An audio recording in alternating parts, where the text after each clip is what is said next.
This is Plant-Based Briefing. Obesity is a GLP-1 deficiency, its cause, and how to treat it without Ozempic and other drugs. Part 2 by Michael Greger, MD at nutritionfacts.org. And I'm Marian Erickson, your host. This is the curated content plant-based podcast where I narrate articles on healthy, compassionate, and sustainable living with permission in about 10 minutes or less every weekday. And this article was longer than that, so it's a two-parter. I read part 1 yesterday, so go back and listen to that first, and then jump back here for the second half. And now let's get to today's plant-based briefing. Obesity is a GLP-1 deficiency, its cause, and how to treat it without Ozempic and other drugs. Part 2 by Michael Greger, MD at nutritionfacts.org. Obesity so dramatically decreases one's lifespan, reducing life expectancy as much as a decade, that these GLP-1 drugs, like bariatric surgery, should be considered as a last resort for those unwilling or unable to treat the cause of their obesity. Put diabetics on Ozempic, and they eat less high-fat and sweet foods. Put non-diabetics on Ozempic, and they eat less high-fat and savory non-sweet foods. So diabetics on Ozempic are eating fewer pastries and donuts, and non-diabetics on Ozempic are eating fewer ham, cheese, and sausage sandwiches. The problem is people eat too much crap, so anything that gets people to eat less crap can be beneficial, including surgically rearranging our digestive organs with bariatric surgery. But we don't need to go under the knife or take a $1,000 a month drug to decrap our diet. But what about the cravings, though? The obesogenic environment, that is, the obesity-generating toxic food environment, can overwhelm even substantial efforts to enact individual behavior change. After ramping up for 3 months to high-dose Ozempic, people are able to cut nearly 1,000 calories out of their daily diet. How could you possibly do that without drugs, unless you're on some sort of liquid diet meal replacement shakes or something? Or could you eat a diet centered around the healthiest foods on the planet?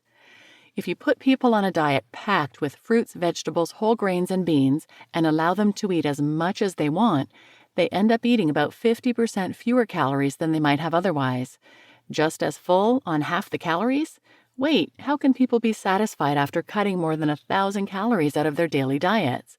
By eating more high-bulk, low-calorie density foods like vegetables, fruits, whole grains, and beans, and fewer calorie-dense foods like meats, cheeses, sugars, and fats.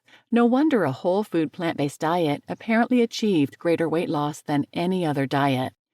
So, could good nutrition present a safer and cheaper approach to weight loss for most patients?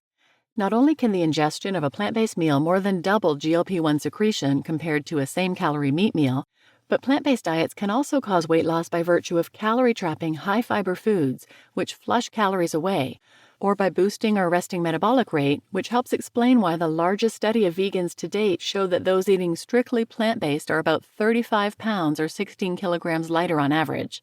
And in contrast to the cost of these drugs, one randomized trial found that a strictly plant-based diet may reduce annual food costs by about $500. Healthier, more plant-based diets may be about 25% less expensive.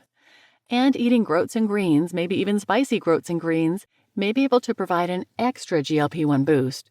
For more healthy weight loss tips, check out my evidence-based weight loss book, How Not to Diet, for which all proceeds I receive are donated to charity.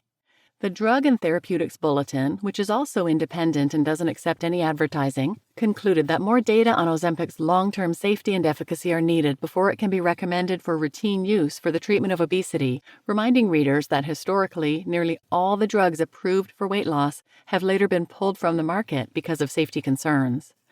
But wait, obesity so dramatically decreases one's lifespan that even if these drugs end up shaving years off of people's lives, wouldn't they still be worth it?